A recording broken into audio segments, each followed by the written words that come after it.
নাটোরের বাগাতিপাড়া পৌরসভার সোনাপাতিল মহল্লার বাসিন্দা নাইমুল কবির ইসলাম ২০২৩ সালে ঢাকায় চাকরি শুরু করার কিছুদিন পরেই অসুস্থ হয়ে পড়েন তিনি। চিকিৎসা করালে জানা যায় বিকল হয়ে পড়েছে তার দুটি কিডনি।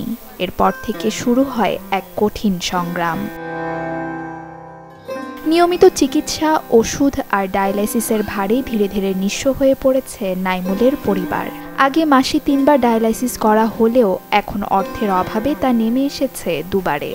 ১৫ থেকে ২০ হাজার টাকার মতো লাগে প্রতি সপ্তাহে, আর প্রায় ১৫-১৬ লাখ টাকার মতো খরচ হয়ে গেছে এ পর্যন্ত। আরও সামনে আরও হয়তো বা খরচ হতেই থাকবে।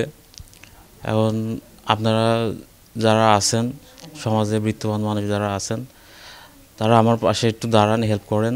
আমি তো বাঁচতে চাই, সবারই তো বাঁচার ইচ্ছা থাকে, আমিও বাঁচতে চাই। ছেলে লেখাপড়া শেষ করার পর চাকরি করার সময় তার হঠাৎ করে পেট ব্যথা করে, বমি হয়।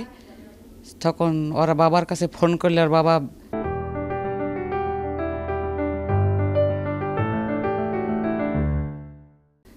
ডাক্তারের কাছে যেতে বলে। দেওয়ার পর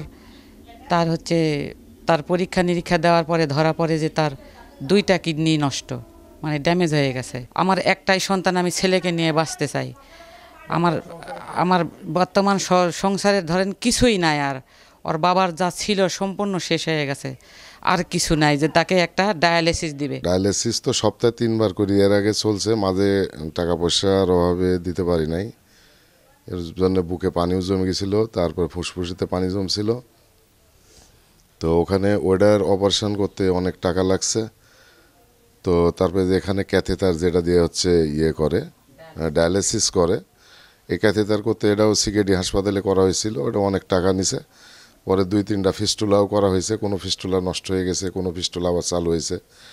কয়েকবারে করে এখানে এইভাবে করি অনেক টাকা, যেটা আমার ছোটোখাটো ব্যবসা ছিল, ব্যবসা বন্ধ হয়ে গেছে, দোকান ছিল, জমি জাতি ছিল, এগুলো সবই বিক্রি করে ফেলেছি ছেলের জন্য। এলাকাবাসীর মতে সবার সহযোগিতাই এখন হতে পারে নাইমুলের বেঁচে থাকার একমাত্র অবলম্বন। তার কিডনি যতক্ষণ পর্যন্ত প্রতিস্থাপন না করা হচ্ছে ততক্ষণ পর্যন্ত তার খরচ বেড়ে যাচ্ছে। আসলে এটা ব্যয়বহুল। আমাদের সমাজে প্রত্যেকটা মানুষ যারা আছে বিত্তবান, তাদেরকে এগিয়ে আসলে হয়তো বা তার জীবনটা বেঁচে যেতে পারে। সমাজে আর্থিক সাহায্যের জন্য হাতটা বাড়ায় দিলে হয়তো আল্লাহ হায়াত দিলে ছেলেটা বেঁচে থাকতো, বাপ মায়ের সাথে সে সংসার জীবন সুখে জীবনযাপন কাটাতো। Desk report, channel 24।